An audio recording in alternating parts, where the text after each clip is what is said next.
हरे कृष्ण राधे राधे। स्वागत है आप सभी का हमारे चैनल पर। आप सबका दिन शुभ हो, मंगलमय हो। भगवान श्री कृष्ण और राधा रानी की कृपा हमेशा आप पर और आपके परिवार पर बरसती रहे। कार्तिक मास की आपको बहुत बहुत बधाइयाँ हो। आज के इस वीडियो में आप सुनेंगे कार्तिक मास के महात्म के 15वें अध्याय की कथा और इसके साथ तुलसी चालीसा और तुलसी माँ की आरती भी सुनेंगे। कथा आरंभ करने से पहले आपसे एक ही अनुरोध है, अगर अभी तक आपने चैनल को सब्सक्राइब नहीं किया है, पहली बार चैनल पर आए हैं, तो हमसे जुड़े रहने के लिए चैनल को सब्सक्राइब करके बेल आइकन पर क्लिक कर लीजिए। और आज की कथा अगर आपको पसंद आती है तो लाइक अवश्य करिए। आपके लाइक से पता चलता है आपको हमारा वीडियो पसंद आया। और अगर आपको कथा पसंद आती है तो औरों को भी शेयर करिए। तो आइए शुरू करते हैं कार्तिक मास के महात्म के 15वें अध्याय की कथा। राजा पृथु ने नारद जी से पूछा कि हे देवऋषि, दैत्यराज जलंधर ने इसके पश्चात क्या किया, मुझे ये विस्तार से बताइए। तब नारद जी बोले, विष्णु जी की माया से मोहित होकर जलंधर ने राहु नामक दूत को बुलाकर कैलाश पर्वत पर शिवजी के पास जाने की आज्ञा दी और कहा कि वहाँ जाकर शिव को मेरा संदेश सुनाओ।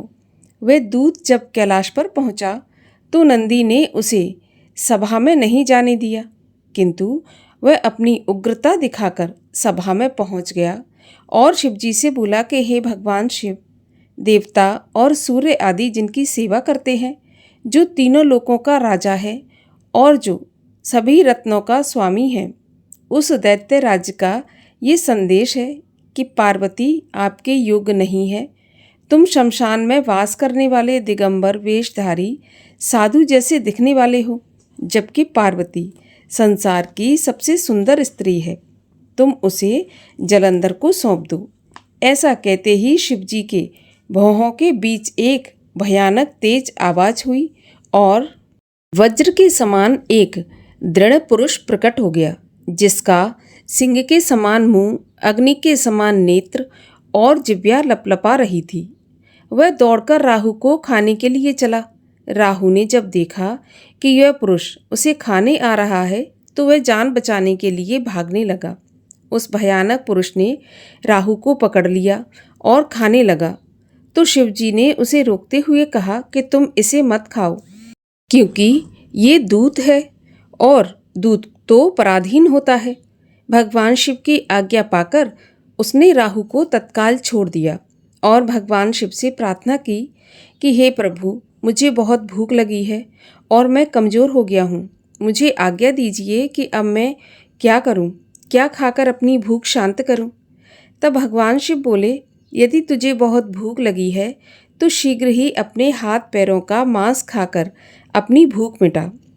भगवान शिव का आदेश पाकर वह पुरुष अपने हाथ पैरों का मांस इस तरह से खाने लगा कि अंत में केवल उसका सिर ही शेष रह गया। तब उसका ऐसा कृत्य देखकर भगवान शिव ने उसको अपना आज्ञा पालक जानकर प्रसन्न होकर अपना परम प्रिय गण बना लिया और बोले कि अब से तुम्हारा नाम कीर्तिमुख होगा और तुम सदैव मेरे द्वारपाल बनकर रहोगे। मेरी पूजा से पहले तेरी भी सदैव पूजा होती रहेगी। जो भक्तगण पहले कीर्तिमुख का पूजन नहीं करते, उनकी पूजा व्यर्थ हो जाती है। वहीं उस भीमकाय पुरुष से छूटा हुआ जलंधर का दूत राहु जिस स्थान पर जाकर गिरा, वह स्थान पृथ्वी पर बर्बर के नाम से प्रसिद्ध हुआ। यहाँ पर 15वें अध्याय की कथा का समापन होता है। और अब सुनिए तुलसी चालीसा। श्री तुलसी महारानी करूं विनय सिर नाय, जो मम हो संकट विकट दीजय मात नशाय। नमो नमो तुलसी महारानी, महिमा अमित न जाए बखानी। दियो विष्णु तुमको सम्माना, जग में छायो सुयश महाना। विष्णु प्रिया जय जयति भवानी, तिहु लोक की हो सुख खानी। भगवत पूजा कर जो कोई, बिना तुम्हारे सफल न होई। जिन घर तब नहीं होए निवासा, उस पर करहीं विष्णु नहीं वासा। करे सदा जो तव नित सुमिरन, तेहि के काज होए सब पूरन। कार्तिक मास महात्म्य तुम्हारा, ताको जानत सब संसारा। तब पूजन जो करे कुंवारी, पावे सुंदर वर सुकुमारी। करे जो पूजा नित प्रति नारी, सुख संपत्ति से होए सुखारी। वृद्धा नारी करे जो पूजन, मिले भक्ति होवे पुलकित मन। श्रद्धा से पूजे जो कोई, भवनिधि से तर जावे सोई। कथा भागवत यज्ञ करावे, तुम बिन नहीं सफलता पावे। छायो तब प्रताप जग भारी, ध्यावत तुम ही सकल चित धारी। तुमी मात यंत्रन तंत्रन में, सकल काज सिद्धि होवे क्षण में। औषधि रूप आप हो माता, सब जग में तब यश विख्याता। देव ऋषि मुनि और तपधारी, करत सदा तब जय जयकारी। वेद पुराणन तब यश गाया, महिमा अगम पार नहीं पाया। नमो नमो जय जय सुख कारणी, नमो नमो जय दुख निवारणी। नमो नमो सुख संपत्ति देनी, नमो नमो अघ काटन छेनी। नमो नमो भक्तन दुख हरनी, नमो नमो दुष्टन मद छेनी। नमो नमो भव पार उतारने, नमो नमो परलोक सुधारने। नमो नमो निज भक्त उबारने, नमो नमो जन काज संवारन। नमो नमो जय कुमति नशावन, नमो नमो सब सुख उपजावन। जयति जयति जय तुलसी माई, ध्याऊं तुमको शीश नवाई।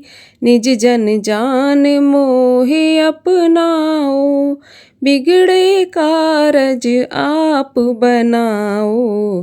करूं विनय मैं मात तुम्हारी, पूरन आस करहूँ हमारी। शरण चरण कर जोर मनाऊं, निश दिन तेरे ही गुण गाऊं। करहूँ मात यह अब मोह पर दया, निर्मल होए सकल मम काया। मांगूं मात यही वर दीजै, सकल मनोरथ पूरन कीजै। जानू नहीं कुछ नेम आचारा, क्षमहु मात अपराध हमारा। बारह मास करे जो पूजा, तासम जग में और न दूजा। प्रथम ही गंगा जल मंगवावे, फिर सुंदर स्नान करावे। चंदन अक्षत पुष्प चढ़ावे, धूप दीप नैवेद्य लगावे। करे आचमन गंगा जल से ध्यान धरे हृदय निर्मल से, पाठ करे फिर चालीसा की, स्तुति करे मात तुलसा की। एह विधि पूजा करे हमेशा, ताके तन नहीं रहे कलेशा।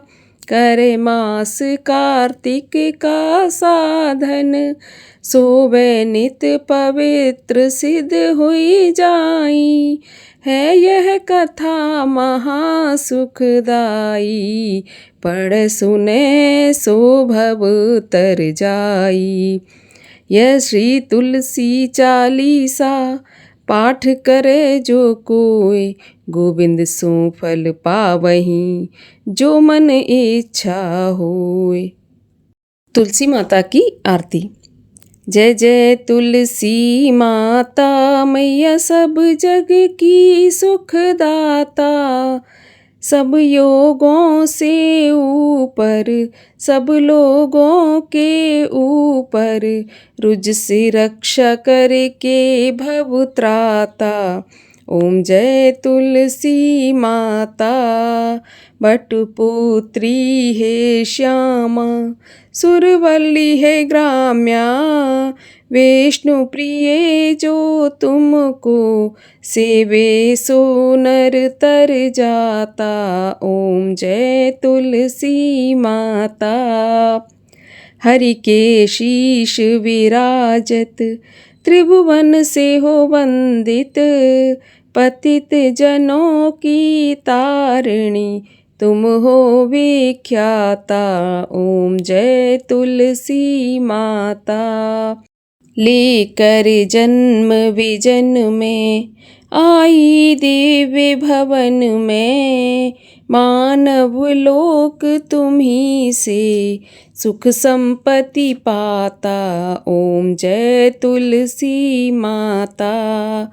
हरि को तुम अति प्यारी, श्याम वरण कुमारी, प्रेम अजब है उनका, तुमसे कैसा नाता। ओम जय तुलसी माता। बोलिए तुलसी माता की जय, कार्तिक मास की जय।